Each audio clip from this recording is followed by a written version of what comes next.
Straw Hut Media. I think I want to have a hit. You want to have a hit? Yeah. I think you should have a hit. Sad today. I mean, just a second ago, you wanted to go and grab a drink, and this is better than grabbing a drink. Well, do you see where I'm going at? Like, I wanted a drink. Now I'm like, let me smoke. So I'm trying to cover some sadness.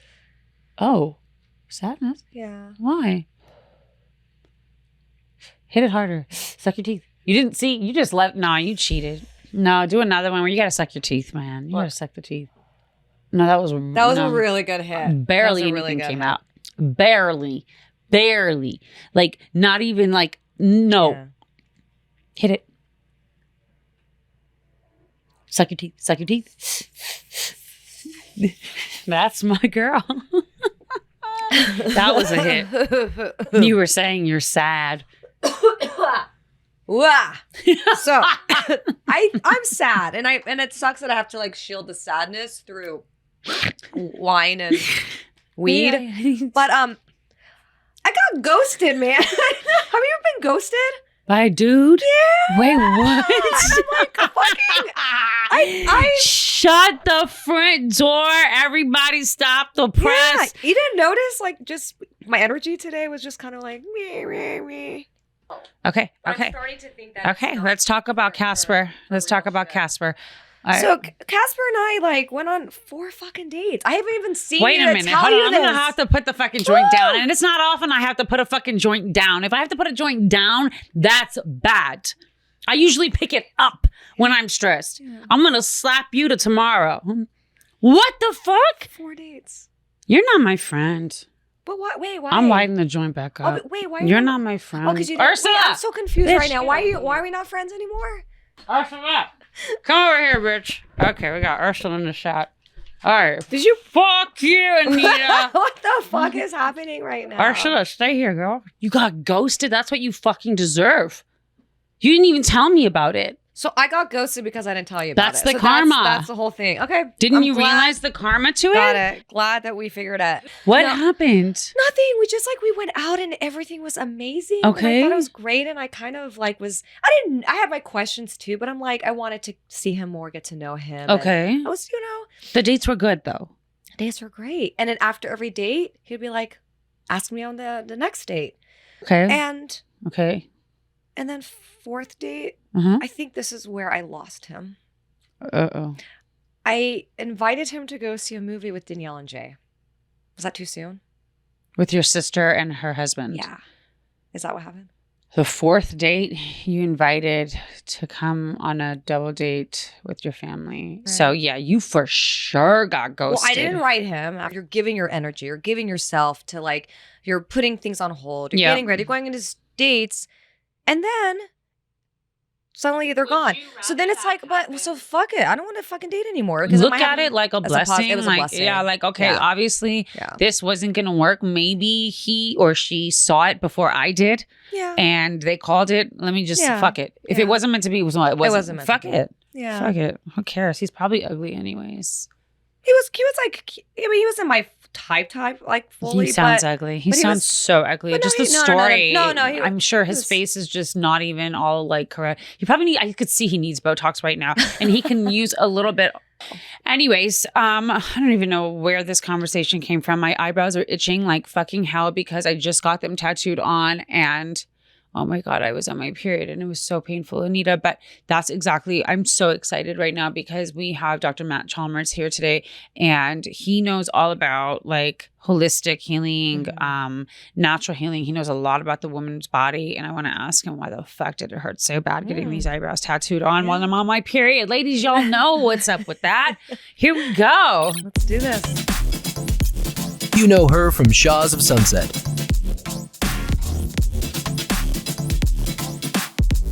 You know she doesn't hold back. For me, it was World War III that she did not know that it was Beyonc on TV. This is Genuinely Gigi. All I see is huge muscles through the screen. I just see these big ass muscles. I'm excited to say we have Dr. Matt Chalmers in the house. Muscle man over there. Oh my gosh. you are a doctor, you're a chiropractic doctor, and you've taken a very holistic and natural, is it okay to say Eastern approach to healing of the body, and you believe in taking care of yourself now so our future selves will thank us. Longevity, pretty much, right? Exactly. So how did you go from being a chiropractor almost 15 years now to the extra steps of healing? So I've always been involved in nutrition and function from the sports angle. And what happened was I had a patient come in like 12 years ago who 60 years old, just sold his business for 20 something $million, which at the time was the most money I'd ever heard of anybody making at one time. And I thought, oh my gosh, what are you going to do? Like I would go to Italy and like there's this whole World War II thing where you go start in Normandy, you go down, he goes, stop. He goes, when I get to the top of my stairs, my knees hurt so bad I have to sit down. He said, when I try to walk my dogs around the block, I get tired, my knees hurt, I got to sit and rest. I'm not going to Italy. There's some restaurants I want to try and there's some shows I want to watch. And I went, oh, okay, cool. And I walked out the room and lost my mind. So I was like, this guy has given his whole life to make his company, to make all this money. He's 60, he's still young. And now he's totally destroyed. There's no way he can enjoy the money he made. And so I was like, that can't happen to me. And that can't happen to my family. And so I started doing all this research on how to fix me. And then, because I'm talking to all my medical buddies and all my other colleagues. And so they started sending me people. And then I got a guy who came in and he was standing in my doorway. I remember this, it was 11 years ago. I remember it like it was yesterday. He comes in and he said, I need your help. He said, my business partner was the healthiest guy I've ever known. He had a six pack. He played soccer 3 times a week. He died 3 days ago on the soccer field. I have 2 little girls. That can't happen to me. You have to help me. And he said, my doctors told me everything's fine, but I don't think he's right. And so I ran all the tests that I run that nobody else runs, and found out this guy was really unhealthy. And we were able to fix him up. And so since then, people have just been coming over to me to see the different tests and the different things that I do. And so it's just one of those things that I've kind of gotten this idea that if I don't help people, other people, there's nowhere else for them to go. And so that's where it spurred the 10 years of research that I've been doing. Wow. That's a interesting story it's a story worth doing something like you are for, you know what I mean? This is a great step to take into it. I love the approach of holistic. My mother is very holistic, very natural, punishes me for anything I do that's Western. And that sucks because I have an autoimmune disease. And you know what? As much as I wanted to be completely holistic, that wasn't the case for me. But, you know, that's me. And it does take time. And that's another thing. It takes time and patience. People think that taking the holistic route means like the same thing as popping a Tylenol. It's just going to be done in like 30 minutes. You're completely fine. And it's not. It's taking patience. It's understanding why you're getting that headache. Why did you need the Tylenol? Why are you in the pain that you're in? And that's sort of what I wanted to talk to you about, Dr. Chalmers, is more so with women and the reproductive sides of us women and the fact that we have menstruation cycles. And I noticed, you know, Anita and I, obviously, we're very different people, and that's why we do this podcast together. But, oh my God, don't hate me. Anita gets a lot of like PMS, and I get none. Really? And there's like a whole, but you know, okay. I mean, and unless you lie to me and use it as an excuse, I think a lot of women lie about PMS. I think it's like yes. Sometimes you lie as an excuse, whatever. Oh my God, what a bitch! But oh my God, not only with you. I mean, sometimes, but you do have more. But I do get more. Yeah. Right. And there's a lot of women that do actually. And that's what I'm interested in knowing, because I was just saying to Anita right before you hopped on the call was I just got my eyebrows microblading, like tattooing kind of thing.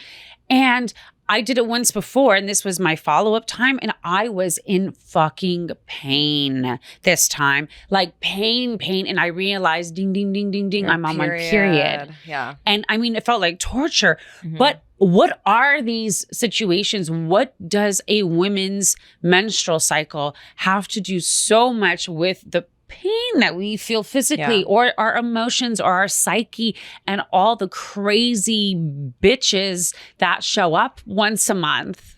What? Well, that's another thing. It's not once a month. I'm so irregular. So I'm not lying about that. Oh, that's another thing to talk about. That's like a PCOS type. Yeah.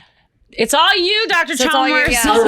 All right. So there's a couple different things that play into this. So when, like, the pain thing is a great example. So when we have hormonal changes, our body starts making new cells, ditching old cells, and so we create more metabolic waste and more inflammation. The liver then has to process that. One of the reasons that some women have more pain, especially you who has an autoimmune inflammatory problem, is that any extra inflammation is going to create even more problems. Anytime that a pain fiber, which is their C fibers, anytime those are covered with inflammation, they're going to be firing more often. So it's going to be easier to elicit a pain response. So things are going to be more tender, more sensitive, and stuff like that. The other thing we see is we have more swelling, we carry more water, so we're a little bit puffier. That's extra pressure on the area. So sometimes we're going to get a little bit more sensitivity from that. Now, on the other side of PMS is we oftentimes will see people like, I don't know why I'm so, moody. One, hormones obviously change mood, but the other thing is that a lot of women, they take their iron at the wrong time. And so if you know, for instance, that, hey, I'm going to start, my cycle in 7 or 8 days, start your iron now so that you can start building back up the irons, the blood cells, so that we actually now have more oxygenation to the body. Here's the thing. If you don't have proper oxygenation, just like poor sleep and sleep apnea, you're going to get bad sleep, even if you get 6 to 8 hours. And so you're going to be more tired. You're going to be more on edge. You're going to be more cranky. Mm-hmm. And so you're going to have more things like that. So yes, there's a hormonal compartment to it that changes things. But the other piece is when you start looking at, like you said, holistically, your sleep is messed up. Your iron levels are down. Your oxygenation is down. When you have decreased oxygen, you also are tired more often and you can't function as well. But because most of the women, at least the women I know, have a very strong mental function, and so they push themselves through. They're able to suck it up and push through, but they're a little bit more on edge. They react a little bit more angrily. The other piece is that in Eastern medicine, the liver is the seat of anger or temper. And so what ends up happening is that as your liver is having to process the extra metabolic waste and the extra inflammation, it gets a little dirtier. And so what happens is that the fuse on the temper shortens. And so what ends up happening is that something small will happen. You'll get this gigantic response. You'll be super pissed off. And then an hour later, you're like, why did that make me so mad? That wasn't that big of a deal. Mm-hmm. It's because the liver was dirty. And so those type of things. So the way that we decrease that is we start working with women to decrease overall inflammation, overall gut problems. So we start with the liver, we clean the kidneys. In Eastern medicine, the kidneys are the wellspring of life. So we have anxiety and depression that live in the kidneys. And so by cleaning the kidneys and cleaning the liver, those are your two major detox organs. Then anger comes down, sleep comes up, anxiety and depression come down. And so we can now handle things that are thrown at us a little bit easier. Plus, we can pull things out of the blood a lot easier. So for instance, chronic fatigue, fibromyalgia are very easily treated by treating the liver and the kidneys. So you can pull somebody out who's a chronic, horrible fibromyalgia problems and pretty much completely eradicate it by cleaning the liver properly. So those are some of the big things we start with. But then if we have major hormonal issues, then we can start using hormones, either like you can use things like DEM, you can use 3 or 4 other natural stuff, but you can also use medical drugs to calm the hormones down. Wait, what was it? The first thing you said that you use? DEM? DEM, D-I-M. D-I-M. DEM helps pull extra estrogen out of the body. Okay. So there's a couple of different things that we use. So for instance, if you consume products like, if you have any BPA, get in. If you eat a bunch of soy, those are both xeno and phytoestrogens. Mm-hmm. And so what ends up happening is that they attach themselves to the estrogen receptors and they spool them up. And so now you get this extra estrogen-like response. And then when you go through your cycle, your body, this hormone cycle comes back up, it gets really, really bad. So pulling those excess xeno and phytoestrogens out is really, really helpful to kind of bring sanity back to your world. What do you do to get these toxins out? Like, what's your remedy? What do you like? You're just saying you have to clean the body, get it out. Like, what is? You mentioned a liver cleansing and kidney like, cleansing, and that's a good question, Anita, because a lot of people don't realize what that actually entails. You don't get like a soap and water and a scrub and start, clean. Like cleaning. It's actually a process. And I remember one time my doctor suggested that I do a full-on liver cleansing. And because I have an autoimmune issue, when you do a liver cleansing, your immunity drops. And they tell me it's just safer to stay at home for that, duration of time. Yeah. It was like a very scary thing to hear that I'm like, I don't want to fucking do that. It's a serious thing, but it's really worth it. It really is worth it. Sounds like a challenge. It is. Yeah. Can you explain the process of a liver cleansing? So the one that we use, so we do castor packing on the kidneys, which is 3 sheets of cotton flannel soaked individually in castor oil, then far infrared heat to kind of push that into the kidneys, and that helps them detox. But then the number one fastest, most effective, cheapest way to clean the liver is through a coffee enema. And so what ends up happening is that your colon, think of it as a tube with a billion little holes. And outside those billion little holes are a billion little vacuum cleaners. It's called the hepatic portal system. It sucks everything out of your colon, takes it to the liver, drops it in the liver so that we don't dehydrate and die whenever we have a bowel movement. Mm-hmm. Well, we can use that same system to take all this fluid, the coffee, any herbs we want to put in there or anything, anti-parasitic stuff, carry it up to the liver, drop it in the liver, clean the liver, kill any parasites, nurture, feed the liver, and then everything will flow back down through the intestines and come back out. So that's the way that I try to talk people into doing it because, like I said, it's really fast, super cheap, and super easy. Mm-hmm. The other way that you can do it, and you can do this in conjunction, is methylated B vitamins, specifically B6 and B2 and folic, because those will help break up the goo that's stuck in the liver. So, for instance, one of the things I always tell people is, you've heard of gallstones, right? Gallbladder, gallstones? Oh, yeah. Yeah, there's no such thing. Mm-hmm. So the reason I point that out is because they're really liver stones. So I take my ring off and I say, this is my ring. Mm-hmm. And I put it in my hand. I say, this is my ring in my hand. It's not a hand ring. It's a ring that's in my hand. The bile that's produced in the liver, if you lose B6, congeals into an axle grease-like consistency. Then it gets pushed from the liver into the common bile duct, into the gallbladder, where it further degrades and congeals into a ball. That's where we get gallstones. The problem is that people go, oh, we have gallstones in the gallbladder. We're going to cut the gallbladder out and fix the problem. The problem originated in the liver. If you don't recognize that, we're going to have further problems down the road, digestive problems, all sorts of things. So that's why I push the coffee enema so hard, because it's so easy to clean everything from that standpoint. Mm-hmm. So that's usually the first thing we do for a base. I would love to do one. I need to have a good dedicated amount of time to just chill and do that, because I have so much going on in order to do a liver cleansing. And that's, you know what, I think that's like the shittiest excuse. I feel like that's the excuse that everyone has for why they don't get started. They always have a reason, and there's always going to be a reason why not to start getting healthy the right way, which sucks, because like I have an infusion on Monday, and who the fuck wants to go sit in a nice big reclining leather chair for that many hours with an IV in their vein and sit in a room looking at miserable people? Nobody wants to, but the relief is so much faster than holistic for me. And I tried the holistic side, and it worked for me for a while, but then it wasn't working to the speed that I needed it to work for the pain that was existing in my body. You know what I mean?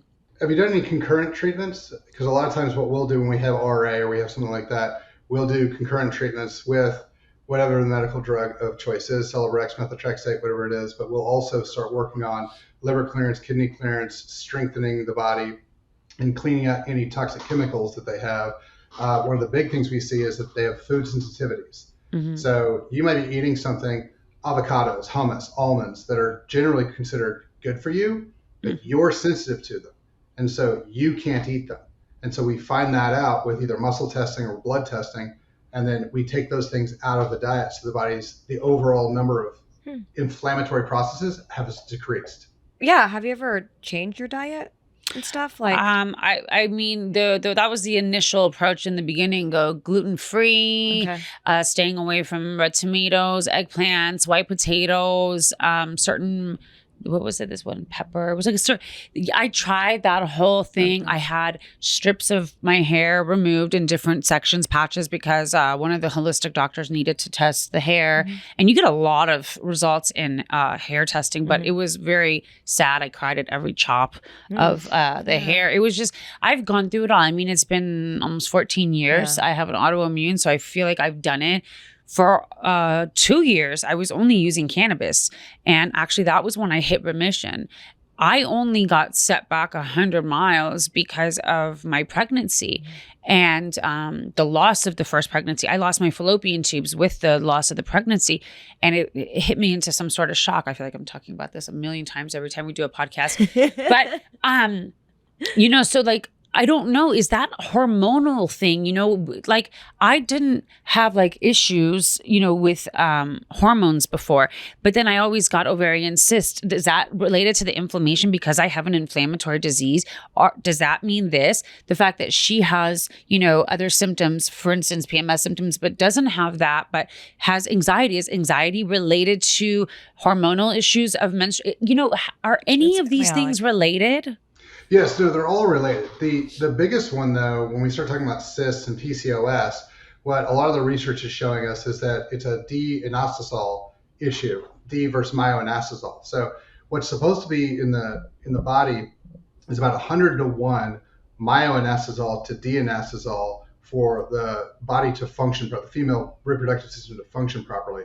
But what we're seeing in people who have PCOS or who have other cystic issues is that it's dropping to 10 or 20 to 1. And so what we normally do for that is we'll clean up the liver, clean up the gut, get the body's detox organs ready, and then give them basically myoinositol and a couple other things. And that really helps calm down the big swings that we have in those hormones. But again, I've got probably 50 women who the number one thing we did to end their menstrual issues was find out what foods they were eating that were creating issues, and then either desensitize them to the foods or just pulled them off those foods. Well, actually, our mutual friend, Tasha, she just did a allergy test thing and just realized that she has a sensitivity to one of her favorite things, which is avocado. And she's like, salmon and this and that, and like her favorite things. And I'm just wondering, she's like, you should totally do, one of those sensitivity tests, because I've never done that. And I should especially in my case. I think me too. I'm curious to see. I just want to know, I get interested when I see, I don't know why I keep coming back to this hormone thing. I find hormonal women to be very interesting because I have never been able to tap into that other than when I was doing the IVF process.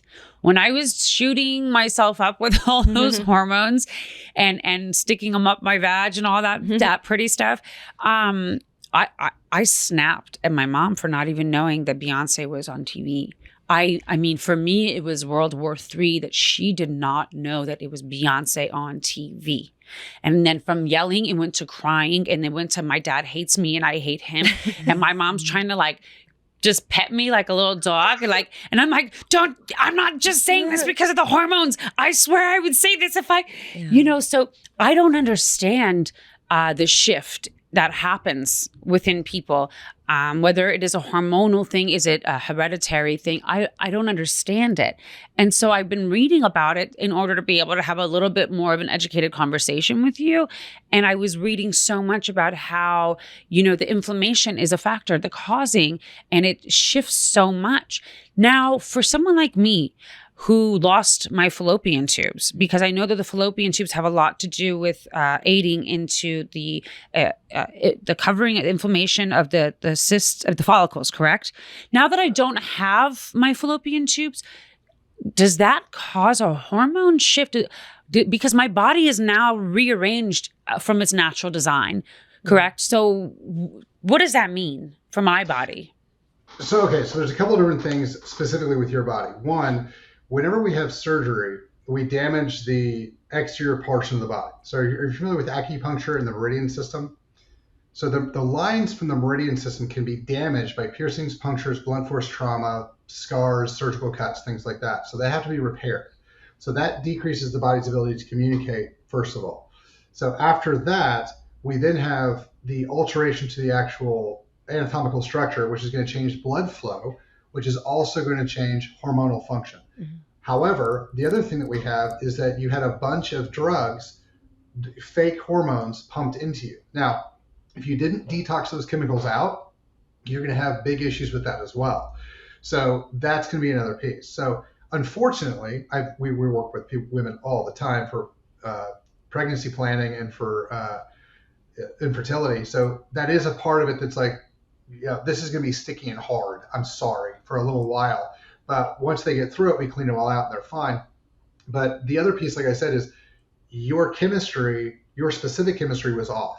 So what I would have wanted to do was go through and make sure your kidneys and your liver were clean, super clean the entire time, and then balance your adrenal function so that you could have dealt with some of it. So high B vitamins, adrenal support, that type of thing, and made sure that your gut flora was good. So decrease yeast, increase probiotic, make sure everything is kind of there. It's still no fun, but if we take it from an 8 to a 5, you're going to be a whole lot better off. Where would someone go if they wanted information on how to get liver or kidney cleansing? What would someone do in this case? There's a lot of places that you can look. The problem that we get into is that there's a bunch of misinformation and ill information on the internet. If they want to get a hold of me, Chalmers Wellness website's pretty good.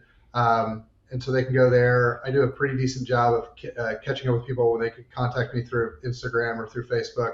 Mm-hmm. But we send out through our various channels, emails, and that sort of thing, castor pet kits, coffee enema kits, liver cleanse stuff all the time. So one of the big things that I like to preface is that if you're going to do a liver cleanse, if you haven't ever done one and you're 25, 35, 45, make sure that you open up the common bile duct first. So the liver's giant. It's the size of a football. The pipe that comes out of it, the common bile duct, is smaller than your pinky. Mm. So if you're trying to flush everything out of that liver through that little tiny tube, you're going to have issues. So make sure that we clean that out really well before you start pushing on the liver. So like a master cleanse isn't a great idea if you haven't cleaned that common bile duct. We're going to take a quick break, but when we come back... Have you ever set up a friend or a podcaster with any of your single NFL athletes? Yes, I have. Oh my God, have you really? Yeah. Oh, I'm going to fuck the shit out of these NFL people.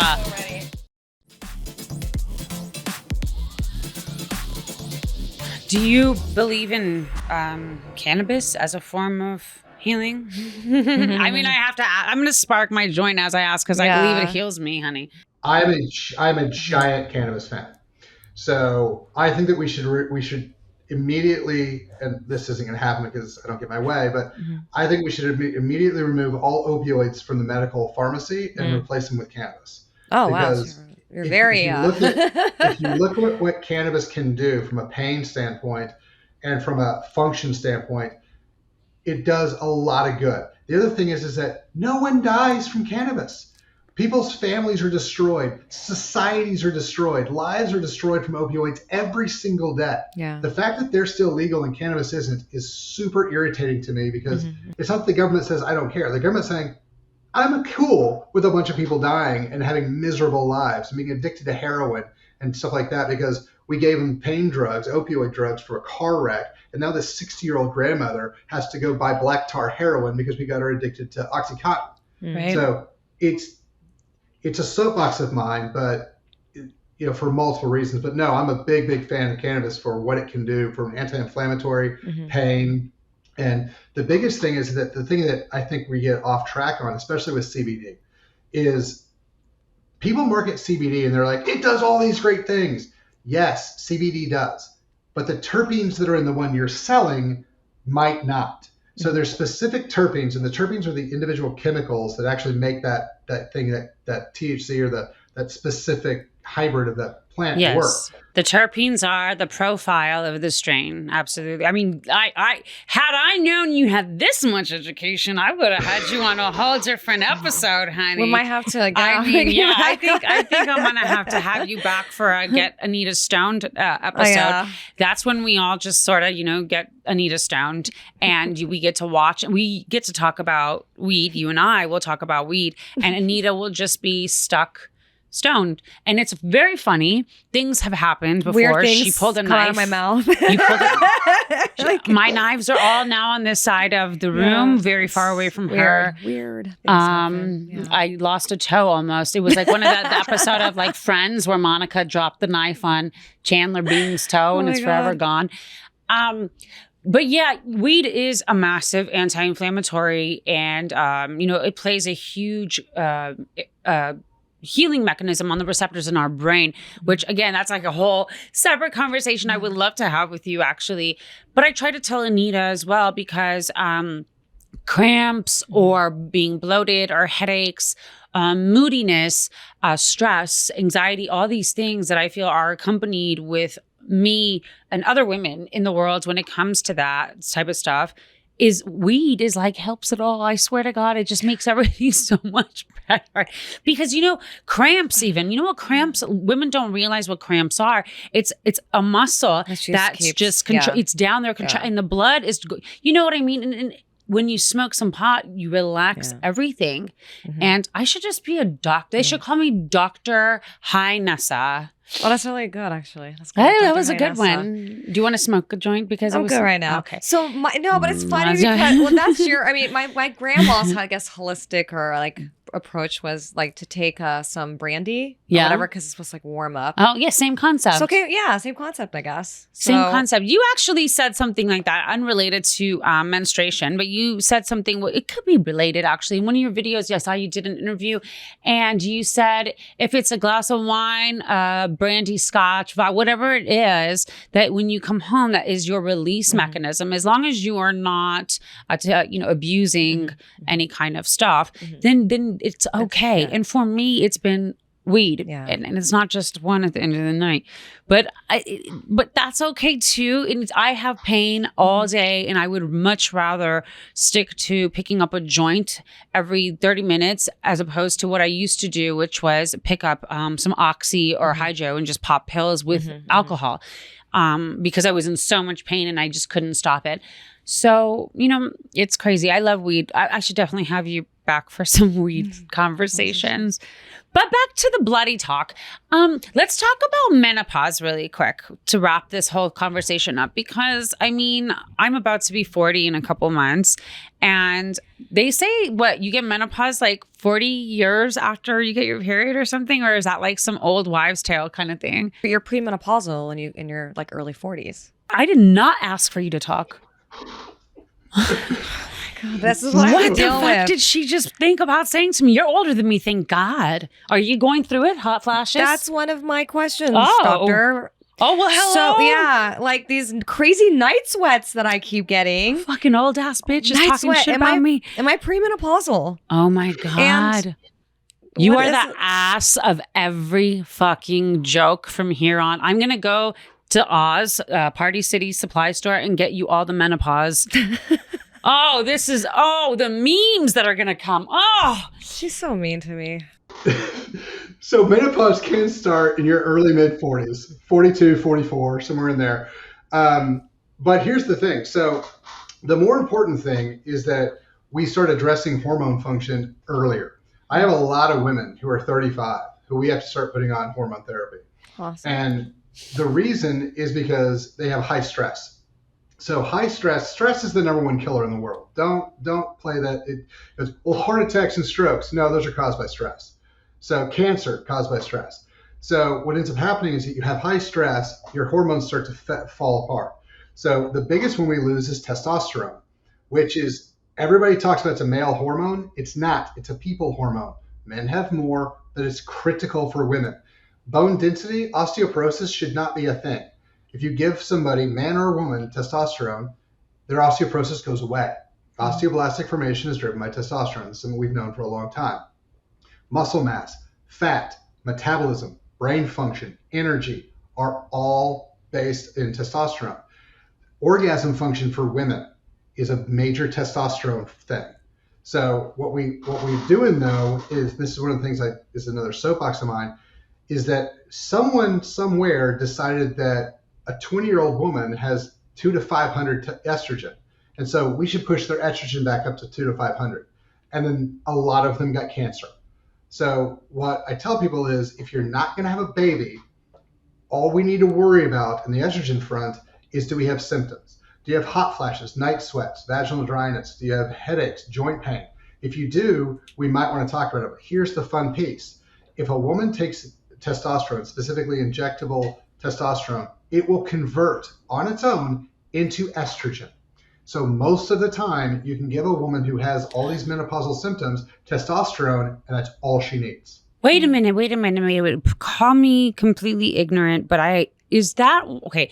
One of someone I know, name unknown because he's known, used to take a lot of juice, and now that he's not, his breasts. I think I know who you're talking about. Yes. I'm not gonna say. Don't worry. He's grown.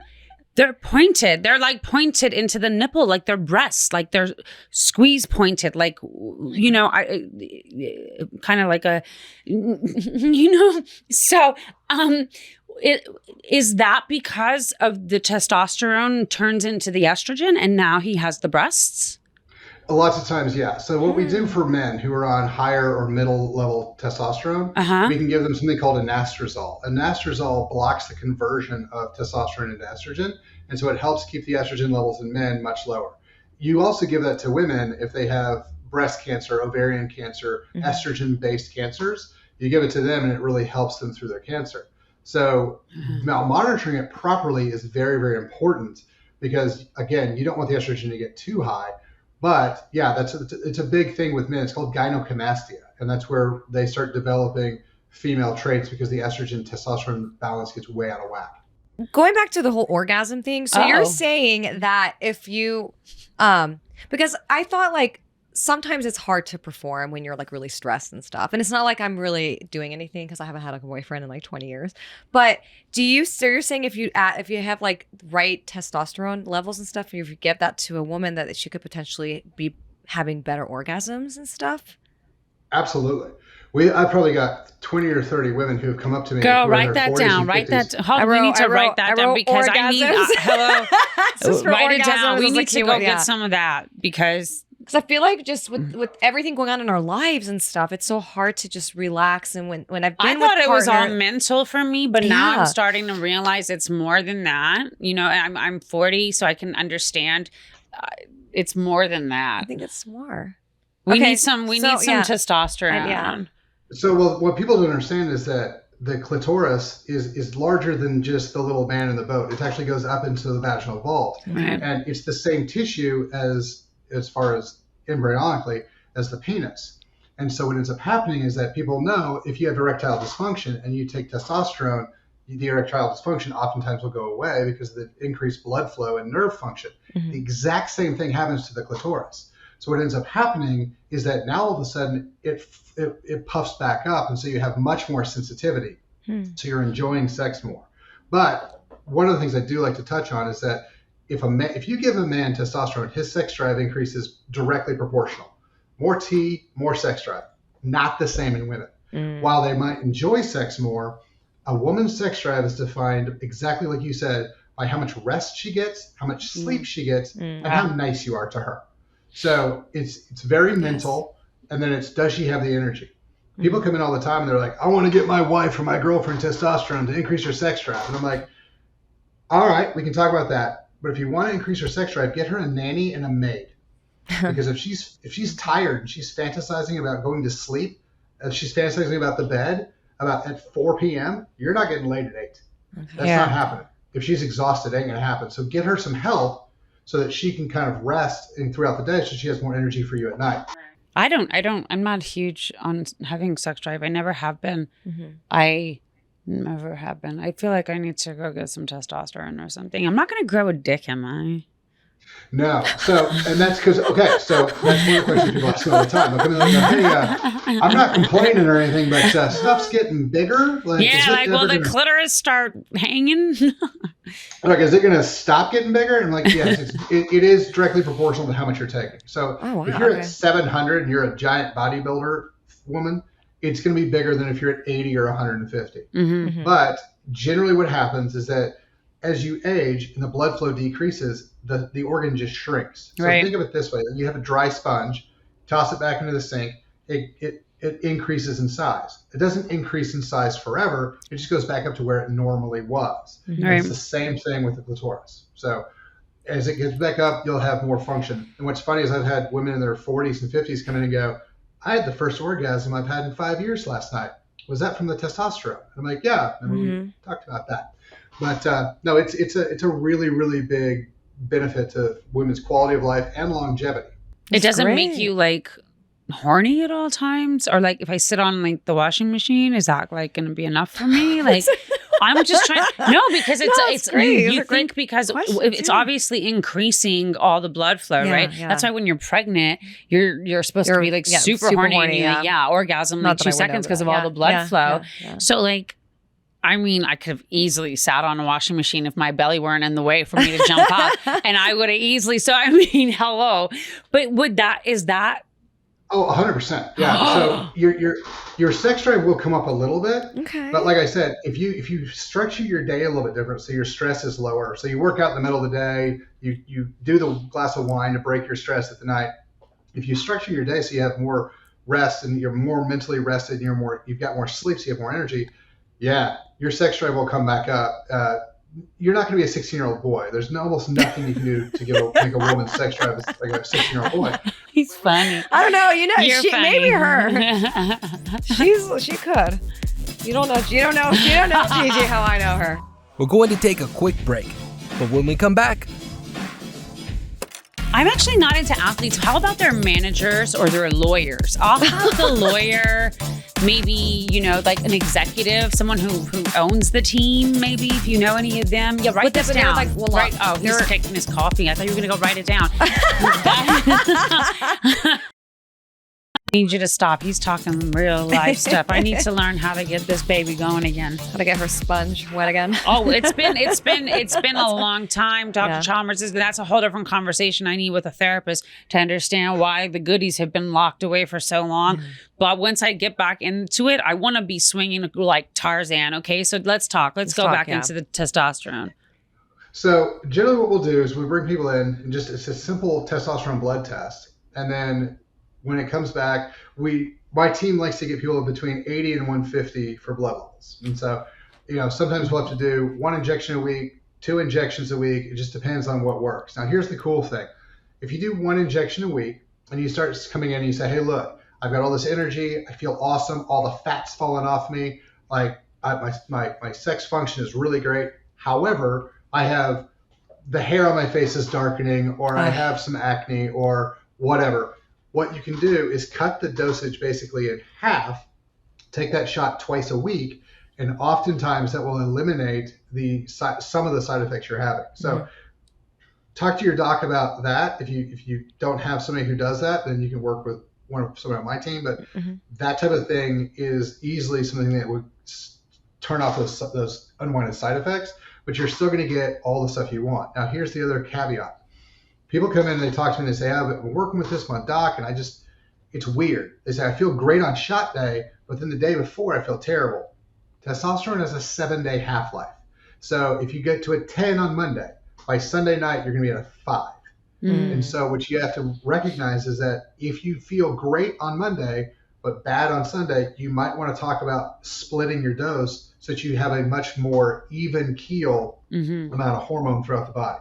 So, but the other big thing that I always push on this one is that, and sex is fantastic, it's a big part of life. However, the other 2 big things for women, people talk about breast cancer all the time, and it's important. We need to. 40 to 50,000 women a year die from breast cancer. 250,000 die from heart attacks. Wow. So the thing is that your heart is a muscle. If it doesn't have the hormone to regenerate, to heal, it's not going to get better. The middle of the blood vessel, the tunica media, is a muscle. If it gets weak, the blood vessel collapses and we start having DVTs, we start having blood clotting, we start having things like that. So it's very important from a sustainability of life that we actually start regenerating and healing the body. So the testosterone will also do that. So it's really, really, really one of those things that if you want to talk about wellness, if you want to talk about how am I going to be healthy in 10, 20, 30 years, you have to look at your hormones. There's no choice. Right. So that's one of those big pieces. Thank you. Wow, that's a lot of great information. And it's honestly what we've been talking about and what you've been talking about in your book. You guys should check out Dr. Matt Chalmers' book called Pillars of Wellness, where he shares tools on how to live a life of holistic health, vitality, and longevity. And that is basically his approach. He wants to get you to a naturally healthier person today. So your 20 years from now, self is going to thank you. You can also find Dr. Chalmers at chalmerswellness.com, and they could see everything about you there and follow you. You are joining us right now from Texas, correct? Yeah. Yes. Oh my gosh. Well, thank you so much for being here with us today.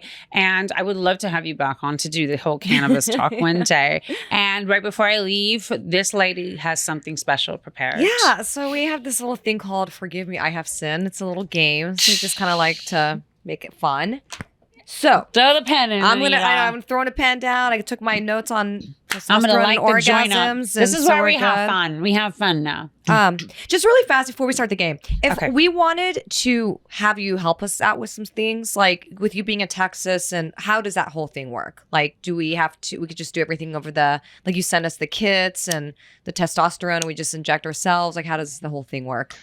Yeah. So a lot of my patients are CEOs or very, very busy people. And so what we do is we'll just get them the medications and they can do their own injections. Okay. Doing injections is super duper easy. Plus the other thing is if you travel, the option is you come to the office every Monday and you take an injection. You take an hour out of your day every single Monday. It's a giant pain. So we send the medications to people and then they can do their own stuff. Or if we're doing detoxification, we can do that. I also, as a concierge doctor, I will take over everybody's, like the entire piece of your healthcare. So we'll do your heart work, your hormone work, your supplementation, your diet, your exercise, the whole deal. Or I can work with your team. So if you already have a doctor, a gynecologist, someone who's like, oh, I'll do that for you. Cool. I'll help consult with them. So it's really whatever it takes to get the person the stuff they need. Okay. I'll either take it all over if that's what you need, or I'll work with your team. It doesn't really matter. Just whatever it takes to get you the stuff. So forgive me, I have sinned. Here we go. Have you ever set up a friend or a podcaster with any of your single NFL athletes? Because you have a lot of athletes that are NFL players. Yes, I have. Oh my God, have you really? Yeah. Okay, so are we next? Are we? Yeah. I am not looking for commitment. I'm just looking for a partner who does not want a long-term relationship. I'm looking for commitment. She's looking for commitment. No one cares. Yeah. Well, so here's the thing. So all my NFL guys, I love them to death. They're all great, but they're also between 20 and 25 years old. So having somebody who's like, I'm ready to settle down and have a real commitment, not all of them are there yet. So Gigi, I think it's more up on your terms. Yeah. How close to San Francisco are you guys? I mean, I'm a 45-minute flight with private jet, honey. Yeah. Deal. Okay. Well, I'll send some stuff out to some of my guys. That's great. Yeah. Okay. Yeah. So you don't have any older And we ones. just made a sick ass, football stadium, arena, coliseum, whatever you call them, here in LA. In Inglewood, we have that huge, what team do we have? The Rams? The Raiders. The Rams. Yeah. We used to have the Raiders and then they went to Oakland and now we have the Rams. So actually, I do have a number of older ones as well. So like one of the things that we do through TAG, which is the athlete group, is it's a venture capitalist or alternative investment company. We've got a bunch of older athletes as well that I can send your way. I'm actually not into athletes. How about their managers or their lawyers? I'll have the lawyer, maybe, like an executive, someone who owns the team, maybe, if you know any of them. Yeah, write this down. Like, well, right. Oh, he's taking his coffee. I thought you were going to go write it down. Pretty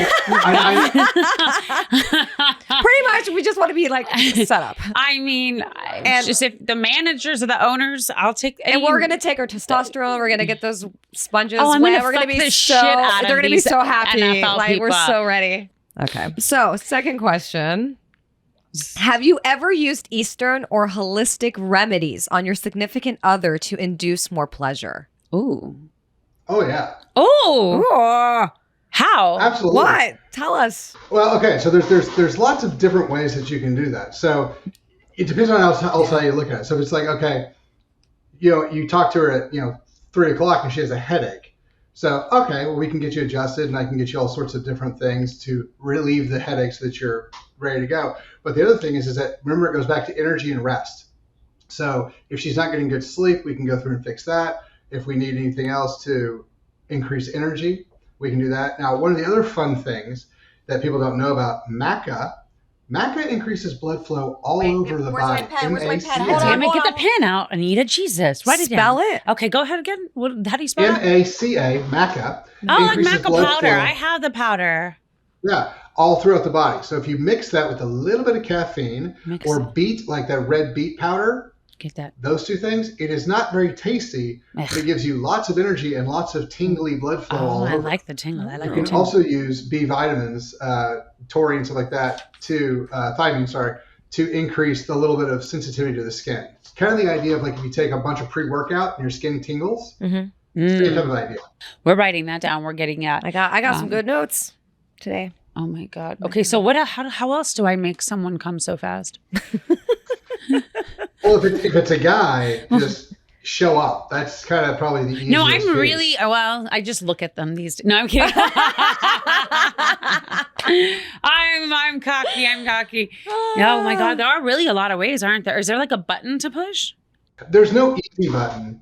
But the nice thing is, like I said, since women are very, very mental, you can spend time without even touching them, just building up the foreplay and the mystique and everything and playing with their mind. And that oftentimes will get people where they need to go anyway. And so then when you finally do make contact, then it's a much bigger thing. The anticipation's a big deal. The buildup is a big deal. That type of a thing. That, what's funny is like I was, this is like 15 years ago, I think. I was trying to see what was the things that like enticed men when it came to women, and when it came to scents and stuff like that, and taste and scent. One thing that was a huge thing that made men sexually turned on was the smell of cinnamon. Okay. So I go out and I buy everything cinnamon oils, toothpaste, mints, toothbrush, everything was cinnamon. 3 days in, I'm like, this is way before I ever had my lips injected. My lips were as big and as red as they are right now. And I realized I have a really bad cinnamon allergy. And I am so sensitive to cinnamon. And it's insane. I'm like, shit, well, how the hell am I going to do it now? That's when I learned the game. That's the game. Yeah. That was when I learned. I'm going to try the whole cinnamon. Cinnamon didn't work. Yeah, try the cinnamon thing. You got to rub it down there a little bit. So when they go down, it's like, double your pleasure, double. Cinnamon flavored. Yeah, I don't know if cinnamon down there would be a great idea. I think I should say bye to Dr. I know, Matt this is Chalmers getting- before this is I getting really just keep embarrassing myself right now. think Dr. so Matt too. Chalmers, thank you so much for Thank joining you. us today. And I would love to have you back for another conversation. But everybody check him out, you guys. Dr. Matt Chalmers is the guy. He knows everything how to make you live healthy forever. Bye. All right, thanks for having Thank me. you. See you guys later. Oh, yeah. So what's on your mind? I mean, I think I should ask you what's on your mind, because you brought up the whole orgasm thing, and then the conversation went so into orgasms. Yeah. No, I mean. But I liked it. Yeah, no, I think it was good. I think it's something that everyone is, you question and you want to know what's going on. Am I getting old? Why is it my mind? Is it why can't I have an orgasm? And, that's amazing. I think with that, I think we should definitely bring on, maybe a sex therapist or someone who can talk to us about the psychological side of it. Because if you and I are feeling like we have a low, what is it, libido that makes us have we need testosterone for that. Yeah. There's something going on. Maybe it's physical, medical, psychological. We're going to try the holistic route, and we're going to do all these things, into the testosterone. But I think we should look into the other sides of, orgasm. That's like a great combo, Anita. Yeah, I really. There's so many there's levels so to many levels. orgasm. Yeah. Orgasm. Yeah, I like it. I like it. But he's really great. I liked him.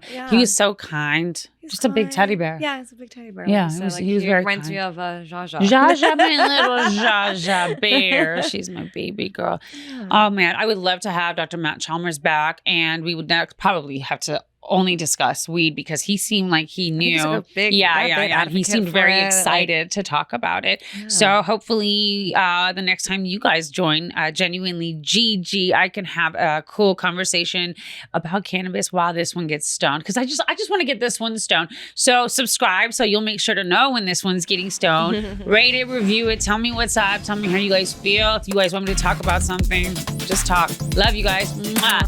Thanks for listening to Genuinely Gigi. Download new episodes every week. And if you haven't already, subscribe. And be sure to leave us a rating and review. And while you're at it, check out some of the other great shows available on Straw Hut Media.